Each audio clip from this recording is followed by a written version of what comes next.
Aris Riyadi, headed for the runway to carry out the N2.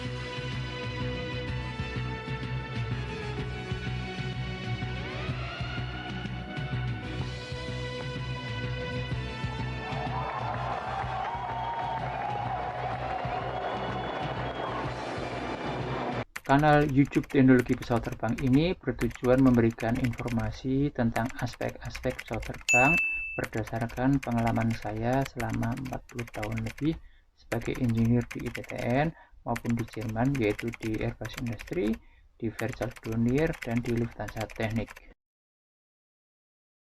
Pada tanggal 10 Agustus 1995, pesawat N250 buatan anak bangsa berhasil melakukan terbang perdana atau first flight dari lapangan udara Hussein Sastranegara di Bandung. Apa yang terjadi di balik suksesnya terbang perdana tersebut? Kisah berikut ini menceritakan usaha-usaha yang dilakukan untuk mengejar cita-cita agar N250 bisa terbang sebelum tanggal 17 Agustus 1995 dalam rangka memperingati 50 tahun kemerdekaan Indonesia. Prototipe N250 sudah selesai di hanggar. Apa yang harus dilakukan? Pada pertengahan Januari 1995, prototipe N250 sudah selesai di final assembly line dan dipindah ke hanggar. Semua struktur pesawat sudah terpasang, semua kabel-kabel sudah terpasang, semua peralatan mekanik, engine, dan propeller sudah terpasang. Lalu yang harus dilakukan adalah mempersiapkan agar pesawat tersebut bisa melakukan engine run atau menghidupkan engine, kemudian setelah itu tentunya terbang perdana. Hanya tersedia waktu kurang dari 7 bulan sampai pertengahan Agustus 1995 untuk membuat N250 siap terbang.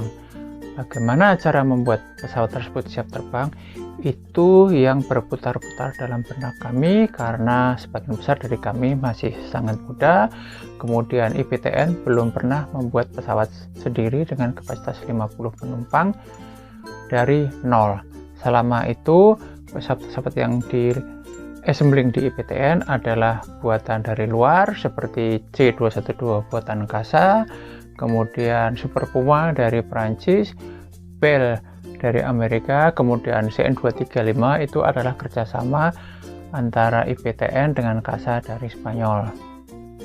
Persiapan pengujian N250.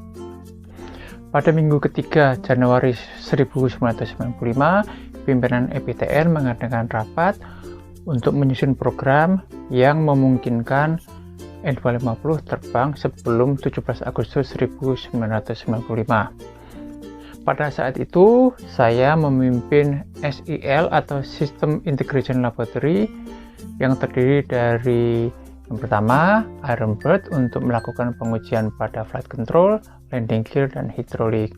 Yang kedua, Avionics Integration Lab untuk mengintegrasikan semua komponen-komponen avionik di dalam laboratorium. Yang ketiga adalah Electrical Lab untuk memastikan bahwa semua electrical system dari generator sampai panel-panel sampai beban bisa berfungsi dengan baik. Yang keempat adalah EMC Lab atau Electromagnetic Compatibility Lab untuk memastikan bahwa semua komponen-komponen elektronik tidak saling mengganggu bila beroperasi bersamaan. Yang kelima adalah Fuel Lab atau Fuel Laboratory untuk memastikan bahwa semua fungsi-fungsi dari fuel system berjalan dengan baik, termasuk bila dalam kondisi temperatur udara luar yang sangat dingin. Kecuali itu, saya juga ditunjuk saat itu saya adalah lead engineer untuk aircraft system design N250. Dalam rapat tersebut, pimpinan IPTN memutuskan bahwa saya ditunjuk untuk bertanggung jawab menyiapkan seluruh aircraft system sampai nanti mencapai saat-saat di mana bisa dilakukan engine run atau menghidupkan mesin pesawat.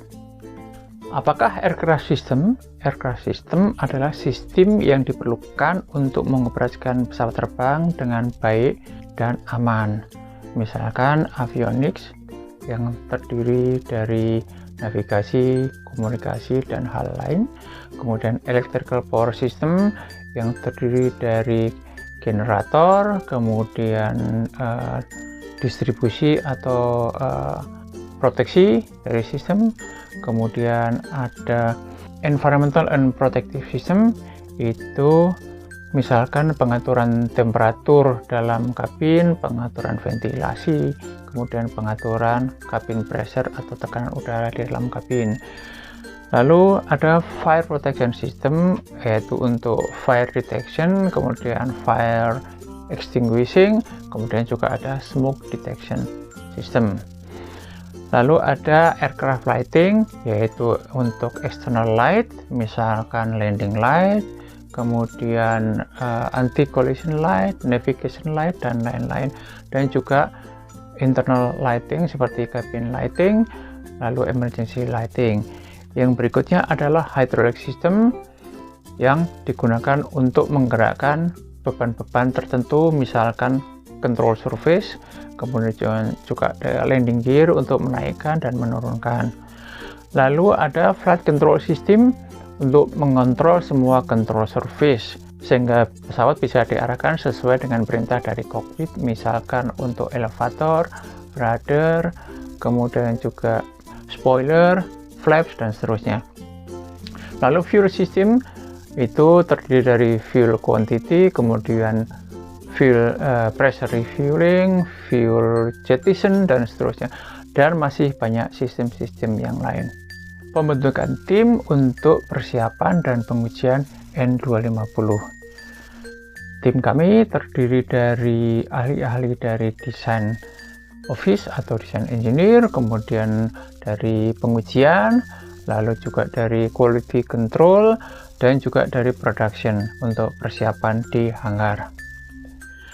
Perlu disampaikan bahwa pada saat bersamaan, tim Flight Test Instrumentation System juga harus beroperasi memasang peralatan-peralatan yang diperlukan untuk mengukur parameter-parameter yang akan dikirim dari pesawat terbang ke tower waktu pengujian. Itu misalkan parameter dari temperatur di kabin, parameter dari tekanan hidrolik, parameter dari tegangan listrik, arus listrik, dan macam-macam yang lain. Untuk itu kami harus bekerjasama dengan rapi sehingga tidak terjadi kekisruhan antara sistem yang menyangkut pesawat terbang dan sistem yang menyangkut instrumentasi. Perbedaan utama dari FTIS adalah FTIS menggunakan kabel berwarna oranye.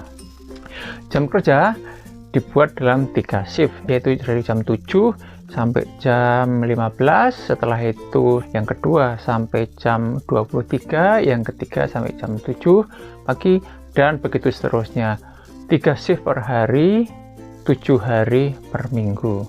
Usulan kami itu disetujui sepenuhnya oleh pimpinan perusahaan. Untuk tempat beristirahat saat capek, karena kita bekerja non-stop, maka salah satu ruangan di hangar disediakan 20 matras kurang lebih untuk beristirahat bila staf atau personel terlalu capek. Kemudian makanan diberikan secara rutin untuk makan siang, makan malam, kemudian makan menjelang subuh, dan seterusnya. Demikian seterusnya.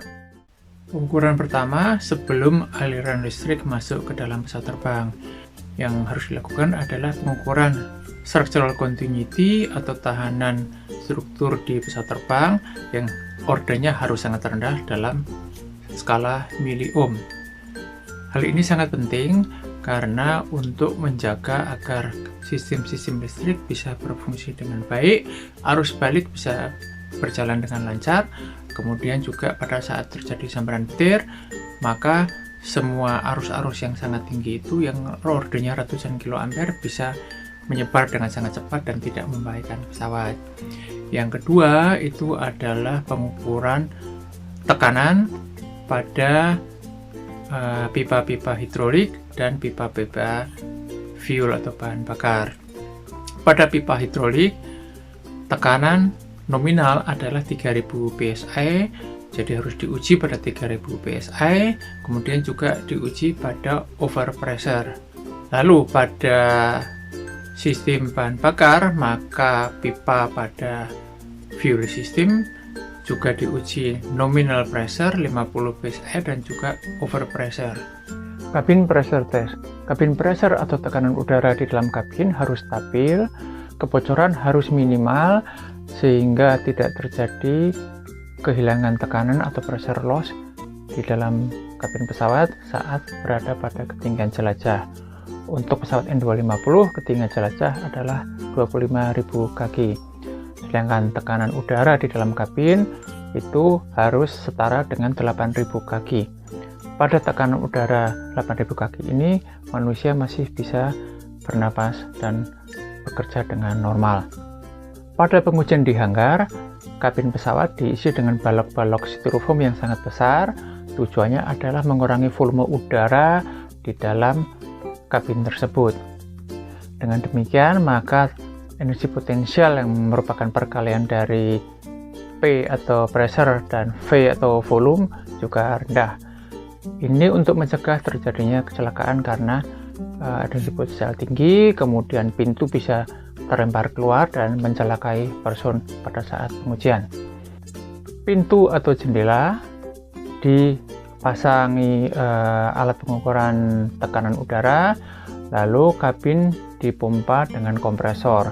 Setelah mencapai tekanan udara tertentu, kompresor dihentikan, lalu kemudian tekanan udara akan turun pelan-pelan dan diamati. Bila penurunan itu melebihi yang diizinkan, maka berarti terjadi kebocoran dan harus diperiksa.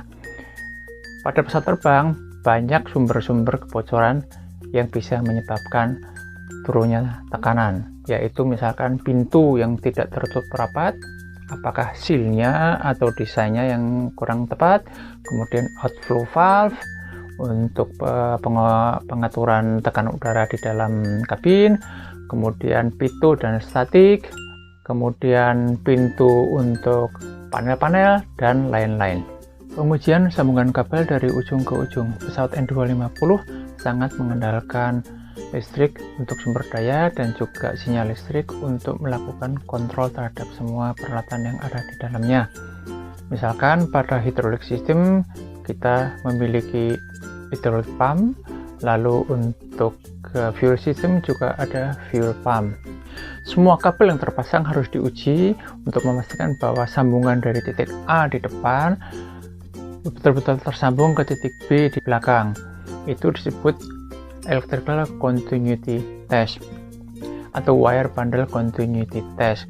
Kecuali itu juga harus ada pengujian yang memastikan bahwa tidak terjadi hubung singkat atau short circuit antara kabel dengan kabel dalam satu bundel atau dengan bundel lain, lalu antara kabel dengan struktur pesawat terbang. Semua itu untuk memastikan bahwa betul-betul sambungan listrik wire bundle lengkap teruji. Pemasangan peralatan atau equipment. Setelah dilakukan pengujian kabel-kabel bundel, maka peralatan elektronik mulai dipasang atau diinstal di seluruh bagian pesawat terbang, di kokpit, kemudian di fuselage atau bodi pesawat, di sayap kiri, di sayap kanan, di bagian belakang pesawat, dan seterusnya.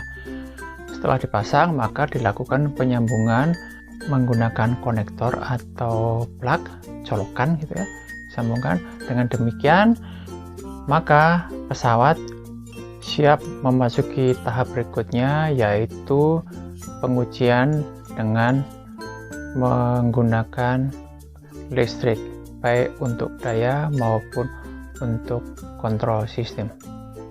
Untuk mendukung channel teknologi penerbangan ini, mohon like, share, subscribe, dan tekan tombol untuk notifikasi agar kami bisa berkembang.